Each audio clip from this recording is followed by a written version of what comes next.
Би саяхан жонлонгоо угаасан энэгээрээ. Одоо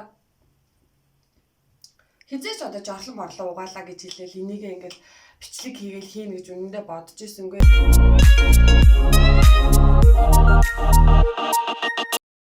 За сайн байна уу бүжэн биэлжэд бичлэгээ хичээн. За миний хийдэг бичлэг бол хог хаягдлаа яаж багасгах вэ гэдэг ийм нэг бичлэг байдаг. Яагаад хог яриад байдаг вэ гэхлээр 2018 онд хийсэн судалгаагаар манай улсад жилдээ 3.3 сая тонн хог хаягдал жилдээ манай улсаас гардаг гэсэн ийм судалгаа байсан. Тэгээд нэг хүн өдөртөө дунджаар 1 кг орчим одоо хог хаягдал гаргадаг гэсэн ийм судалгаа байгаа байхгүй. Тэгээд бидний хайсан хог чинь ерөөсөө дахин боловсруулагдаж чадахгүй шууд энэ хөрсөнд хаягдаад тэгээд хөрсөнд хаягдчихаар буулагдаад нөгөө хөрс ус агаар тэгээд нөгөө ирээдүйн хойч үед чинь үнэхээр хортой ийм дэлхийг бид нар үлдээгээд байгаа учраас яаж энэ хог хаяглаа бууруулах вэ гэдэг үүнд анхаарад одоо 3 жил орчим болж байна. За би урд нь хардаа хогоо баг гаргахын тулд ядаж ангижруулагч шампунь шингэнийг авахгүй сав баглаа бодолтойг авахгүй одоо хатуу шампунь хэрэгэлдэг болсон гэдэг ийм бичлэг хийжсэн те.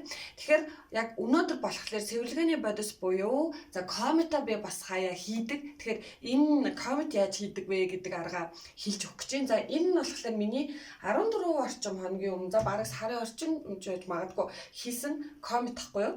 За харуулах уу? Энэ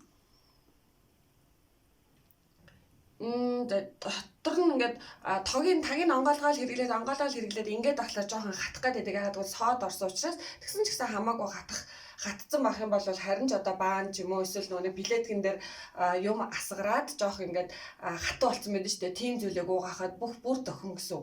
За энэ комментэн дотор юу орсон бэ гэвэл орцсонд нь хүмүүс янз бүрийн орцоор хийд юм бэлээ. Ер нь бол тэгээ тэр болгоно л гоё ач холбогдолтой гоё байдаг баг.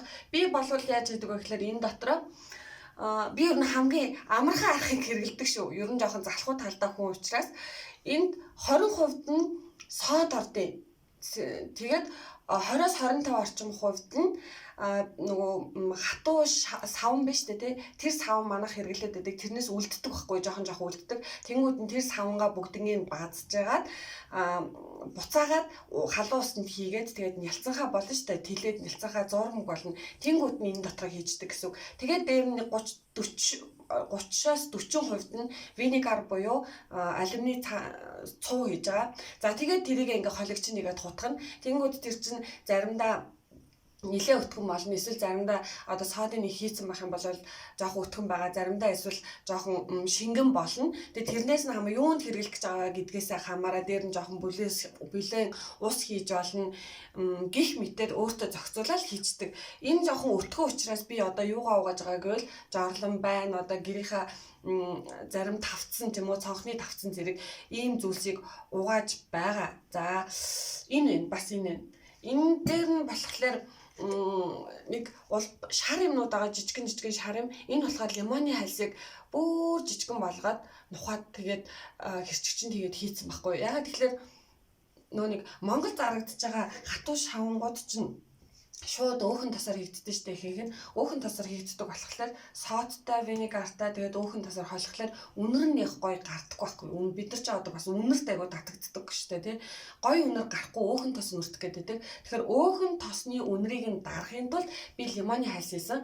Гэтэ зарим мундаг эзэгтэй нар бол нүг үнэрт тос буюу essential oil хийгээд бүр гоё үнэртэй болгоод байдаг юм байлаа. Би болохоор ингэдэггүй ингээл хийцдэг. За тэгээд энэгээр юу угааж байгаа вэ гэвэл шил тал арчигч оронд хэрэглэж болно. Жохон шингэн болгоод шил тал арчигчны оронд хэрэглэж болно. За тэгээд жохон өтгөн байх юм бол тэгээд шингэнийхээ аяг тавг угаагч бас хэрэглэж болно. Үнэхээр гоё өнгө ордог шүү.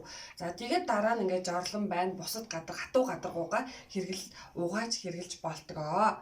Энийг би угаасан энэ саяны одоо хийсэн комментаар гэх юм уу угаасан шил ахгүй юу. Ерөөсөө муухай байх байгаа сте. Ийм гоё гялалзуулдаг шүү дээ. Ийм гоё гялалзуулдаг.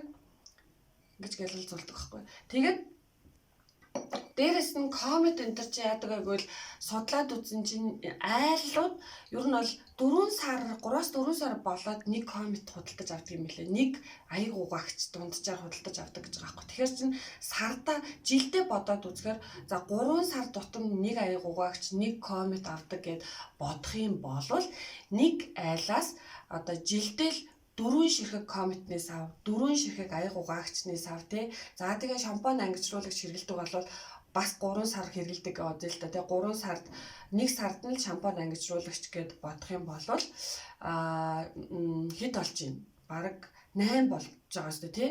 Бараг 1 ангижруулагч 1 шампунь гэдээ бодохоор бараг 8 сав гарчиж байгаа байхгүй. 8 шампунь ангижруулагчнээс ав, 4 комментнээс ав, 4 аяг угаагчнээс ав гих мэтэр ингээд хог хаягдлуулаад гарчдаг. Уг нь энэ савнуудыг нь манай улсыг дахин боловсруулах үйлдвэр бий л дээ. Гэхдээ одоо нөгөө нэг тээвэрлэх одоо логистик бүрэн шийдэгдэж чадаагүй байгаа учраас одоохондоо хэрэгжилж байгаа бүх сав баглаа бодол чинь үйлдвэрт очдог гэхэд бол бас хэцүү шттэ. Би мэтийн одоо ийм хүмүүс л яалтчгүй тэр саваа хүргэж өгöd байгаа учраас цаг зав багтай хүмүүс болоод үнэхээр бусад хогтойгоо нийлүүлээд хайж байгаа тохиолдол их байгаа учраас аль болох хэрвээ та одоо яг хог хаягдлаа баг болгоё. Энэ дэлхий дээр энэ Монгол орныхаа хөрш шорон дээр болгогдож байгаа хог маань би надаас тэг гарч байгаа хогооч гэсэн би бууруулъя гэж бодох юм бол комментаа ингэж хийж болох юм.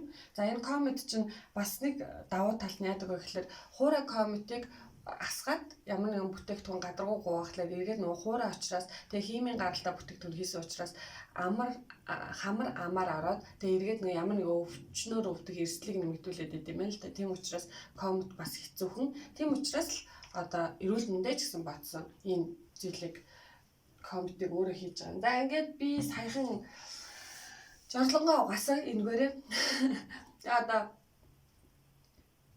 хизээч одоо жорлон морлоо угаалаа гэж хэлээл энийг ингээд бичлэг хийгээл хийнэ гэж үнэндээ бодож ирсэнгүй. Гэхдээ тэгээд хүн ямар нэгэн юмыг зүрхэндээ шийдчихээр эргээд яг тэр шийдлээ бодит амьдрал дээр ингээд хэрэгжүүлэх буюу одоо яаж тэгээ энэ шийдлээ бодит болгох вэ гэдгийг бол тарих маш сайн шийдлийг нь олж чаддаг шүү дээ. Тийм учраас одоо ингээд жорлонгоо ч гэсэн угааснаа харуулах чинь. За энэ байна. Жорлонгоо би дөнгөж саяхан угаасан. Ингээд болоо. Муухай юм юусоо байхгүй байгаа шүү дээ, тийм. Шарлсан, маралсан муухай юм юусоо байхгүй. Тэгэхээр ийм зүйлсээр буюу нөгөө нэг өөхөн тосыг Монгол хонь мөхрийнхаа өөхөн тосыг эргээгээд ингээд коммент буюу одоо бүтээгдэхүүн болгох боломж бас байдаг гэдгийг нэг талаараас харуулах гэсэн. За ингээд баярлаа.